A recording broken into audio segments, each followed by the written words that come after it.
Fineza markii ay maqashay inay xabsiga rabshado ka dhaceen waxay soo aaday xabsiga si ay u ogaato waxa xabsiga ka dhacaya balse markii ay xabsiga u soo dhawaatay waxay maqashay dhawaaqa rasaasta iyo bambooyinka xabsiga ka kacaya saygeeda George ayaa ku jira gudaha xabsiga darbiga shubka ku wareegsan waxaan dibadda ka maqlaynay dhawaaqa rasaasta oo gudaha xabsiga noola muuqday waxaanay u muuqdeen inay dadkii istilayeen booliskana waxaanu ka baryeynay inay rabshadaha xabsiga ka taagan wax ka qabtaan balse iyadu awood ma lahayn. Fineza waxay ka mid noqotay qoysaska tuban dibadda xabsiga ee ay weheladooda ku xiran yihiin xabsiga gudihiisa. Waxaan bilaabay inaan fariimo qoraal u diro iyo inaan si istaba joog ah u waco balse wax jawaab ah kama aanan helin ayay tiri Fineza.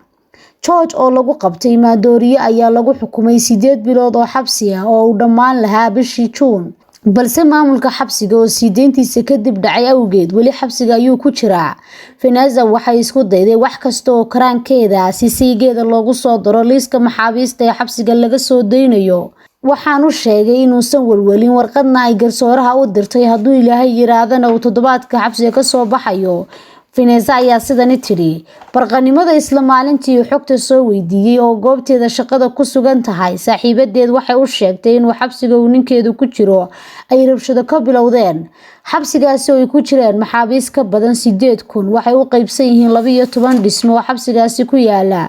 George wuxuu ku jiraa dhismaha shanaad oo halka ay rabshaduhu ka bilowdeen. Fineza ilaa iyo 4 galabnimo waxay sugaysay inay wax war ah ka hesho wax ka dhacay xabsiga balse ma aysan helin. Maalin kadib mid ka mid ah qaraabadeeda ayaa qolka meydka ka soo wacay wuxuuna Fineza u sheegay inay meydka saygeeda heleen. Ilaahay waxaan ugu mahad celiyay markii aan meydkiisa qolka meydka ka soo saarnay aanan arkay inuu jirkiisa wax jirdil ah ka muuqan marka laga reebo xabad madaxa kaga dhacday ayay tiri iyadoo ilmada dib u ceshanaysa. Fineza Johnson waa mid ka mid ah maxaabiistii ku xidhnay dhismaha shanaad. Walaalkii wuxuu sheegay meydka walaalkii markii ay ka soo qaadeen jirkiisa inuu madooba oo gubtay gaar ahaan wajiga iyo gacmaha uu si aad uga gubtay. Wuxuu u dhintay dhiigbax dhinaca maskaxda wax dhaawac oo sida u weyn jirkiisa kama muuqan. Waxaan u maleynayaa in dhimashadiisu sababtay qarax bam gacmeed ayuu yiri walaalkii Allagas.